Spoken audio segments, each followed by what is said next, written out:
Assalamualaikum warahmatullahi wabarakatuh. Perkenalkan, nama saya Nagia Miftahul-Jana, NIM 21060024. Dalam video kali ini, saya akan menjelaskan tugas teori ekonomi makro 2 dengan dosen pengampu Bapak Dr. Alphonse Satrianto, SGMP. Dalam video kali ini, saya akan membahas bab 9 tentang pengantar fluktuasi ekonomi. Fluktuasi ekonomi menunjukkan masalah yang sedang terjadi bagi para ekonom dan pembuat kebijakan. Secara rata-rata, GDP real Amerika Serikat tumbuh sekitar 3,5% per tahun.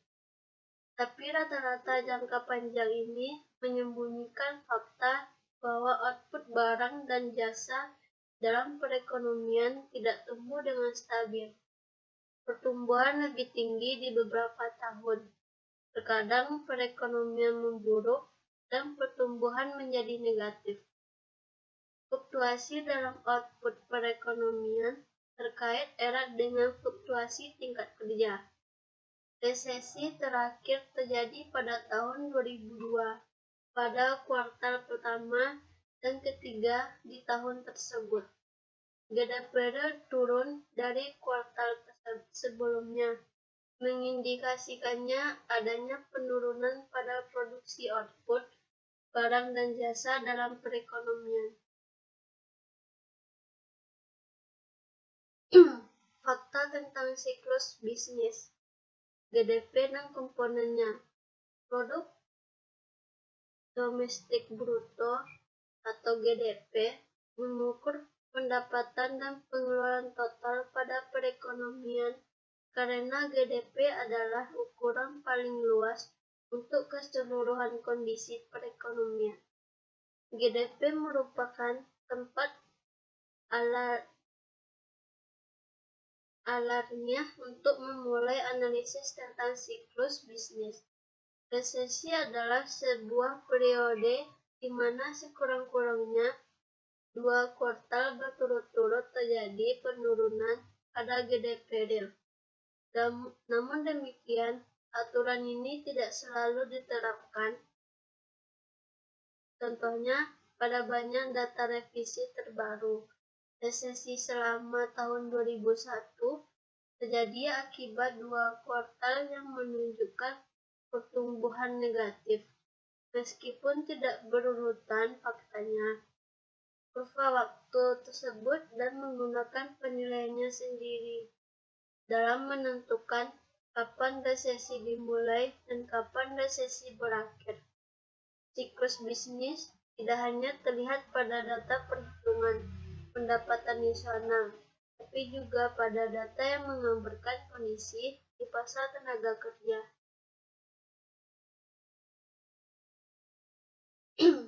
Pada gambar 9.2 menunjukkan pertumbuhan pada 2 komponen utama, GDP konsumsi di panel A, investasi di panel B. Pertumbuhan di kedua variabel menurun selama terjadinya resesi.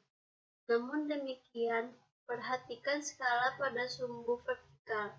Investasi jauh lebih bergejolak daripada konsumsi selama siklus bisnis. Ketika perekonomian berada pada kondisi resesi, rumah tangga menanggapi penurunan pendapatan yang dihadapinya dengan mengkonsumsi lebih sedikit. Namun penurunan pada belanja perusahaan seperti pengeluaran untuk perlengkapan rumah baru dan barang-barang persediaan turun lebih banyak lagi. Pada gambar 9.3 menunjukkan tingkat pengangguran sejak tahun 1970. Kembali dengan area berbayang menggambarkan periode selama terjadinya resesi. Anda dapat melihat pengangguran meningkat setiap terjadinya resesi. Pengukuran pasar tenaga kerja lainnya menunjukkan cerita yang tidak jauh berbeda. Misalnya, lowongan pekerjaan yang diukur berdasarkan iklan lowongan pekerjaan yang dipasang di koran, menurun selama terjadinya resesi. Secara sederhana, ketika ekonomi berada dalam resesi, pekerjaan sulit didapat. Relasi apa yang kita harapkan antara pengangguran dan GDP real? Karena tenaga kerja yang dipekerjakan menghasilkan barang dan jasa, sementara tenaga kerja yang tidak dipekerjakan tidak menghasilkan apa-apa. Kenaikan tingkat pengangguran mestinya terasosiasi dengan penurunan GDP real. Relasi negatif antara pengangguran dan GDP ini disebut hukum Okun. Sesuai atur Okun, ekonom yang pertama mempelajarinya. Pada gambar 9.4, memakai data tahunan Amerika Serikat untuk menggambarkan hukum Okun. Pada plot titik sebar ini, masing-masing titik mewakili data 1 tahun. Tumbuh horizontal mewakili perubahan tingkat pengangguran dari tahun sebelumnya. Sementara, sumbu vertikal mewakili perubahan presentasi GDP. Gambar ini jelas menyajikan bahwa perubahan dari tahun ke tahun pada tingkat pengangguran berelasi erat terhadap perubahan dari tahun ke tahun pada GDP real. Perubahan presentase GDP real sama dengan 3,5% dikurang 2 kali perubahan pada tingkat pengangguran. Jika tingkat pengangguran tetap sama, GDP real tumbuh sebesar 3,5%. Pertumbuhan normal produksi barang dan jasa disebabkan pertumbuhan tenaga kerja, akumulasi modal, dan kemajuan teknologi. Selanjutnya, untuk setiap persentase tingkat kenaikan pengangguran, pertumbuhan GDP real biasanya turun 2%. Maka, pada kenaikan tingkat pengangguran dari 5% ke 8%, pertumbuhan GDP real menjadi persentase perubahan GDP sama dengan real 3,5% dikurang 2 dikali 8% dikurang 5% sama dengan negatif 2,5%. Pada kasus ini, hukum Okun menyatakan penurunan GDP sebesar 2,5%, mengindikasikan perekonomian resesi.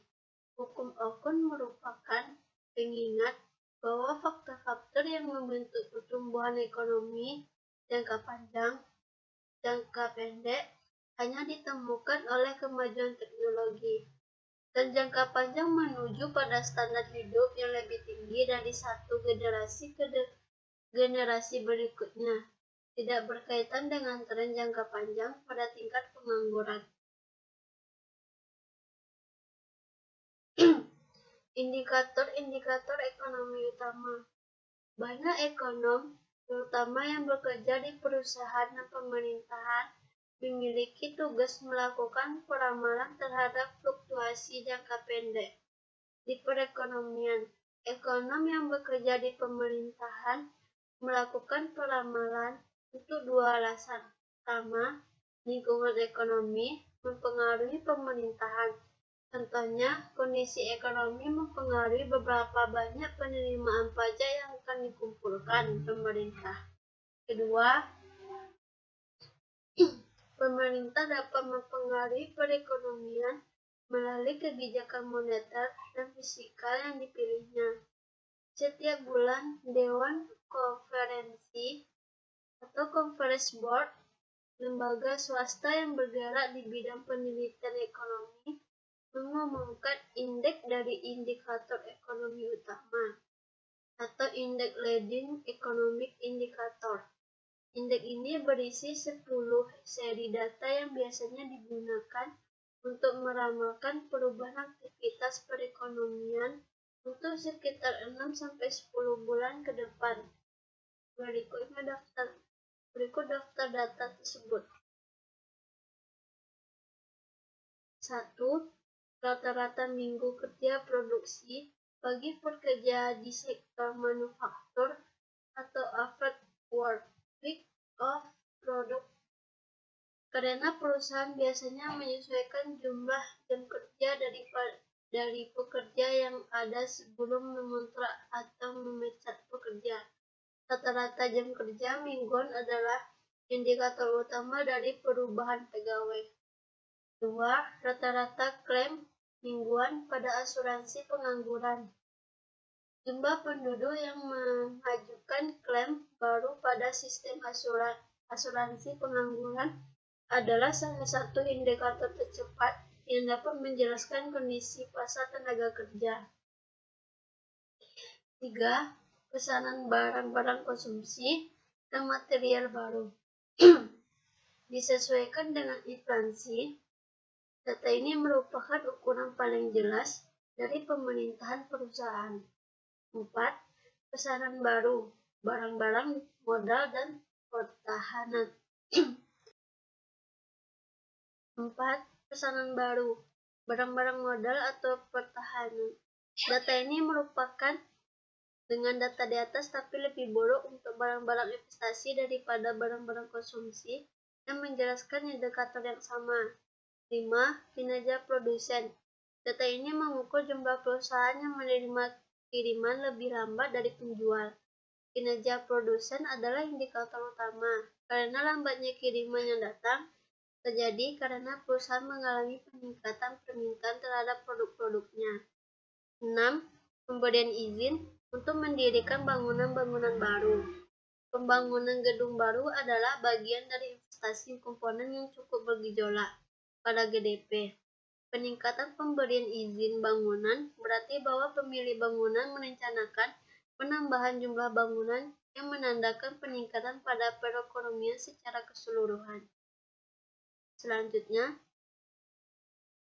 horizon waktu dalam makroekonomi. Bagaimana jangka pendek dan jangka panjang berbeda?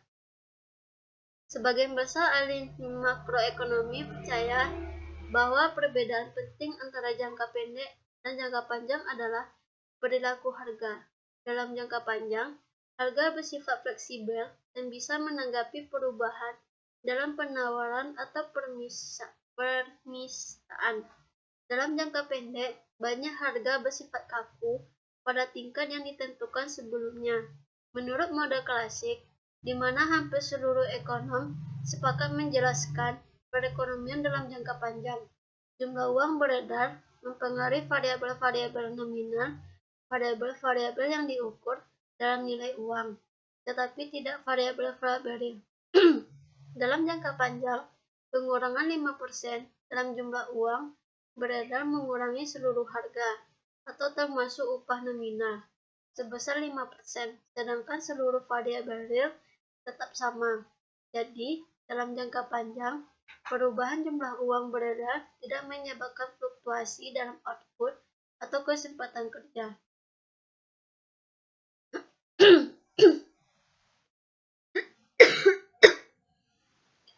Modal penawaran agregat dan permintaan agregat. Mengapa asumsi harga yang kaku dapat mengubah pandangan kita tentang kinerja perekonomian? Kita bisa menjawab pertanyaan ini dengan memperhatikan dua kata favorit para ekonom penawaran dan permintaan. Teori klasik menyatakan yang kadang-kadang secara implisit bahwa harga disesuaikan untuk menjamin bahwa kuantitas output yang diinginkan sama dengan kuantitas yang ditawarkan. Perekonomian bekerja cukup berbeda. Apabila harga bersifat kaku, model ini menunjukkan bagaimana penawaran dan permintaan untuk setiap barang secara bersama-sama menentukan harga barang serta jumlah yang dijual, dan bagaimana pergeseran dalam penawaran permintaan ini mempengaruhi harga serta jumlahnya. Dalam sisa bab ini, kita memperkenalkan versi ukuran ekonomi dan model ini, model penawaran agregat dan permintaan. Model ini juga memberikan cara membedakan bagaimana kinerja perekonomian dalam jangka panjang dan jangka pendek. Meskipun Model penawaran agregat dan permintaan menyerupai model penawaran dan permintaan untuk barang tunggal. Namun analogi ini tidak tepat sama.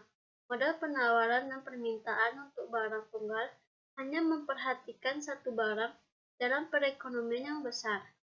Sebaliknya, seperti akan kita lihat dalam bab selanjutnya, model penawaran agregat dan permintaan agregat adalah model canggih yang melibatkan interaksi di antara banyak pasar. Pada sisa bab ini, kita lihat sekilas interaksi tersebut dengan mengkaji model dalam bentuk paling sederhana. Tujuan kita di sini bukan menjelaskan model secara keseluruhan, tapi untuk menjelaskan elemen kunci dari model dan menjelaskan bagaimana model tersebut dapat menerangkan fluktuasi jangka pendek. Permintaan agregat. Permintaan agregat adalah hubungan antara jumlah output yang diminta dan tingkat harga. Kurva agregat menyatakan bahwa jumlah barang dan jasa yang ingin dibeli orang pada setiap tingkat harga. Persamaan kuantitas sebagai permintaan. MP atau sama dengan PY, di mana M adalah jumlah output yang beredar. F adalah perputaran uang, P adalah tingkat harga, dan Y adalah jumlah output. Jika perputaran uang adalah konstan, maka persamaan ini menyatakan bahwa jumlah uang beredar menentukan nilai nominal output yang pada akhirnya merupakan produk dari tingkat harga dan jumlah output.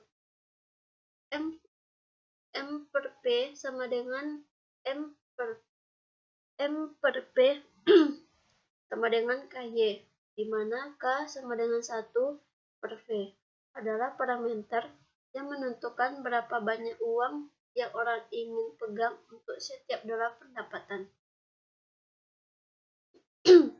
Mengapa kurva permintaan agregat mirip ke bawah persamaan kuantitas? Menjelaskan kemiringan ke bawah dari kurva permintaan dengan sangat sederhana. Jumlah uang beredar M dan perputaran uang menentukan nilai nominal output PY. Sekali PY ditetapkan, KP naik, Y harus turun. Apakah yang berada di belakang hubungan matematis ini? Untuk jawaban yang lengkap atas pertanyaan mengapa kurva permintaan agregat mirip ke bawah. Namun untuk saat ini, perhatikan logika berikut. Karena kita telah mengasumsikan bahwa perputaran uang adalah tetap, maka jumlah uang beredar menentukan nilai dolar dari seluruh transaksi dalam perekonomian. Kemiringan ke bawah dari kurva permintaan agregat dengan memikirkan penawaran dan permintaan untuk keseimbangan uang real. Jika output lebih tinggi, orang-orang terlibat dalam lebih banyak transaksi dan membutuhkan keseimbangan real yang lebih tinggi. MI per P untuk jumlah uang yang beredar yang tetap. Keseimbangan real yang lebih tinggi menunjukkan tingkat harga yang lebih rendah. Pergeseran dalam kurva permintaan agregat. Kurva permintaan agregat dibuat untuk nilai dari jumlah uang beredar yang tetap. Dengan kata lain, kurva tersebut menyatakan kombinasi yang mungkin dari P dan Y untuk nilai M.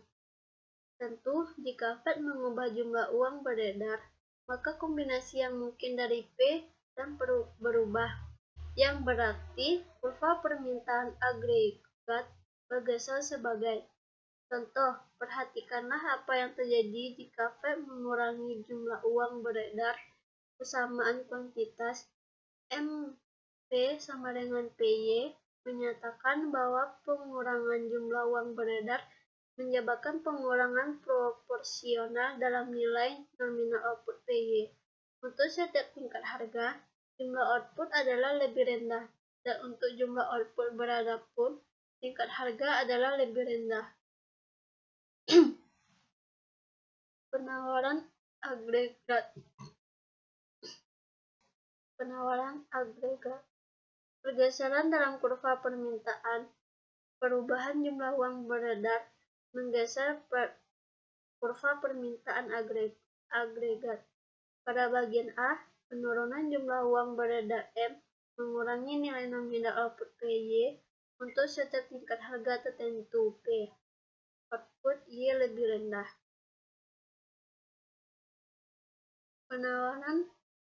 Penawaran agregat adalah hubungan antara jumlah uang barang dan jasa yang ditawarkan dan tingkat harga. Karena perusahaan yang menawarkan barang dan jasa memiliki harga yang fleksibel dalam jangka panjang, tetapi harga yang kaku dalam jangka pendek. Hubungan penawaran agregat bergantung pada horizon waktu. Jangka panjang kurva penawaran agregat vertikal karena model klasik menjelaskan bagaimana perekonomian berperilaku dalam jangka panjang. Kita turunkan kurva penawaran agregat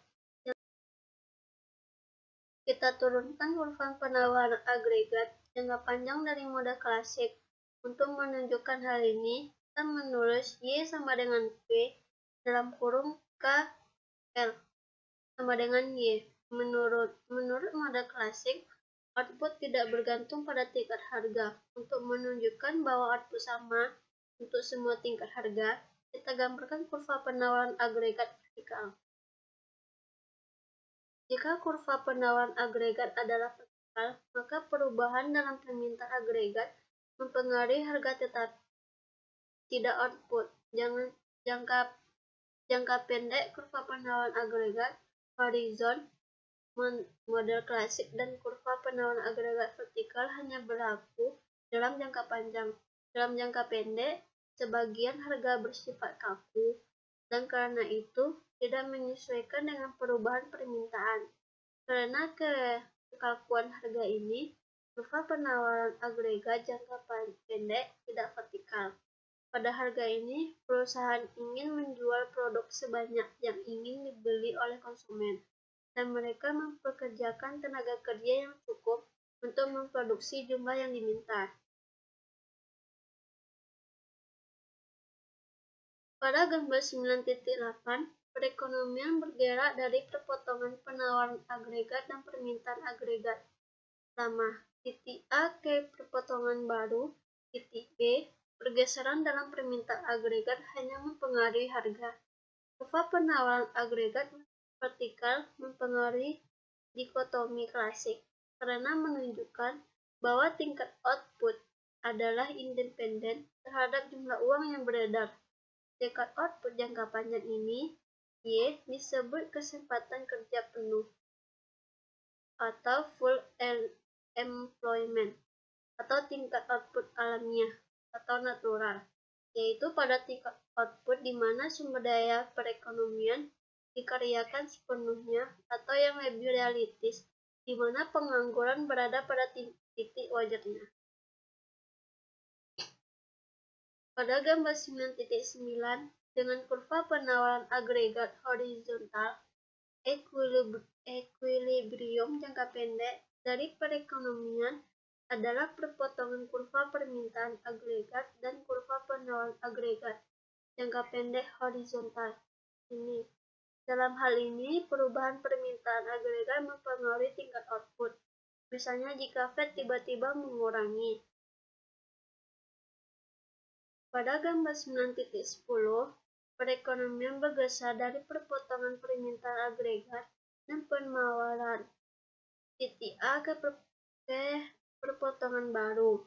Pergeseran dari titik A ke titik B menunjukkan penurunan output pada tingkat harga tetap. Jadi penurunan permintaan agregat mengurangi output dalam jangka pendek, karena harga tidak disesuaikan dengan instan. Setelah penurunan tiba-tiba dalam permintaan agregat, perusahaan tertahan dengan harga yang terlalu tinggi. Dengan permintaan rendah dan harga tinggi, perusahaan menjual lebih sedikit produk. Dari jangka pendek ke jangka panjang, selama periode waktu yang panjang, harga hanya adalah fleksibel. Kurva penawaran agregat adalah vertikal, dan perubahan permintaan agregat mempengaruhi tingkat harga tetapi tidak output. Selama periode waktu yang pendek, harga-harga adalah waktu. Kurva penawaran agregat adalah datar, dan perubahan permintaan mempengaruhi output barang dan jasa perekonomian. Pada gambar 9.11, dalam gambar ini ada 3 kurva. Kurva permintaan, kurva penawaran jangka panjang, dan kurva penawaran jangka pendek. Equilibrium jangka panjang adalah titik di mana permintaan memotong kurva penawaran jangka panjang. Harga-harga telah disesuaikan dengan mencapai equilibrium ini. Karena itu, ketika perekonomian berada dalam equilibrium jangka panjang, kurva penawaran agregat jangka pendek harus memotong titik ini. Pada gambar 9.12, jangka pendek, harga adalah kaku, sehingga perekonomian bergerak dari titik A ke titik B. Output dan kesempatan kerja turun di bawah tingkat alamiah, yang berarti perekonomian mengalami resesi. Selama itu, dalam menanggapi permintaan yang rendah, upah dan harga turun. Penurunan tingkat harga yang berangsur-angsur ini menggerakkan perekonomian ke bawah, sepanjang kurva permintaan ke titik C, yang merupakan equilibrium jangka panjang yang baru. Pada equilibrium jangka panjang yang baru, titik B output dan kesempatan kerja. Kebijakan stabilisasi. Fluktuasi dalam keseluruhan perekonomian berasal dari perubahan penawaran agregat atau permintaan. Para ekonom menyebut perubahan eksogen dalam kurva ini sebagai guncangan terhadap perekonomian. Guncangan yang menggeser kurva permintaan disebut guncangan permintaan atau demand shock, dan guncangan yang bergeser kurva penawaran disebut guncangan penawaran atau supply shock. Tujuan lain dari model tersebut adalah mengevaluasi bagaimana kebijakan makroekonomi dapat menanggapi guncangan ini. Para ekonom menggunakan istilah kebijakan stabilisasi untuk mengacu untuk kebijakan yang bertujuan mengurangi tekanan fluktuasi ekonomi jangka pendek. Guncangan pada permintaan. Perhatikan contoh dari guncangan permintaan. Peluncuran dan penyebarluasan kartu kredit karena merupakan cara yang lebih nyaman untuk melakukan pembelian daripada menggunakan uang tunai. Kartu kredit mengurangi jumlah uang yang ingin dipegang oleh orang. Jika jumlah uang beredar tetap konstan, maka kenaikan perputaran menyebabkan pengeluaran nominal meningkat dan kurva permintaan agregat bergeser ke kanan. Gambar 9.13 dalam jangka pendek, kenaikan permintaan meningkat, output perekonomian yang menyebabkan perekonomian mengalami booming dengan harga lama. Perusahaan sekarang menjual lebih banyak output. Karena itu, perusahaan mempekerjakan lebih banyak pekerja, meminta para pekerja untuk lembur, dan mengenjot penggunaan pabrik serta peralatan mereka. Guncangan pada penawaran agregat, guncangan yang pada penawaran sebagaimana guncangan dalam permintaan dapat menyebabkan fluktuasi ekonomi. Guncangan penawaran adalah guncangan pada perekonomian yang bisa mengubah biaya produksi barang serta jasa dan akibatnya mempengaruhi harga yang dibebankan perusahaan kepada konsumen. Berikut ini adalah beberapa contoh. 1. Hama yang menghancurkan pertanian, penurunan penawaran makanan mendorong harga makanan naik. 2. Undang-undang perlindungan lingkungan baru yang menuntut perusahaan mengurangi emisi polusinya. Perusahaan membebankan tambahan biaya pada pelanggan dalam bentuk harga yang lebih tinggi. 3. Kenaikan agresivitas sekitar pekerja. Ini mendorong kenaikan upah dan harga barang-barang yang diproduksi oleh pekerja serikat pekerja. 4. Organisasi kartel minyak internasional dengan membatasi persaingan produsen minyak utama bisa meningkatkan harga minyak dunia.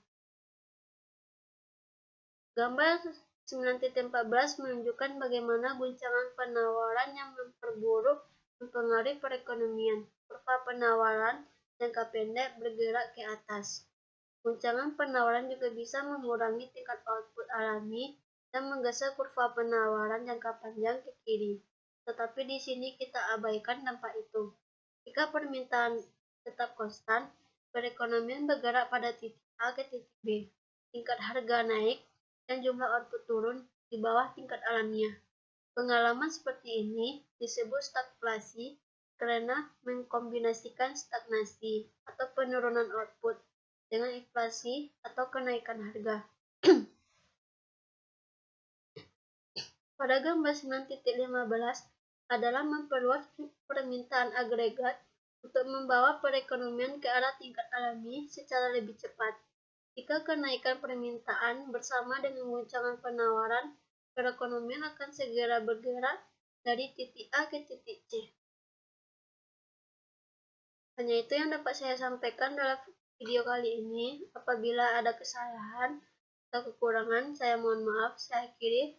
Assalamualaikum warahmatullahi wabarakatuh.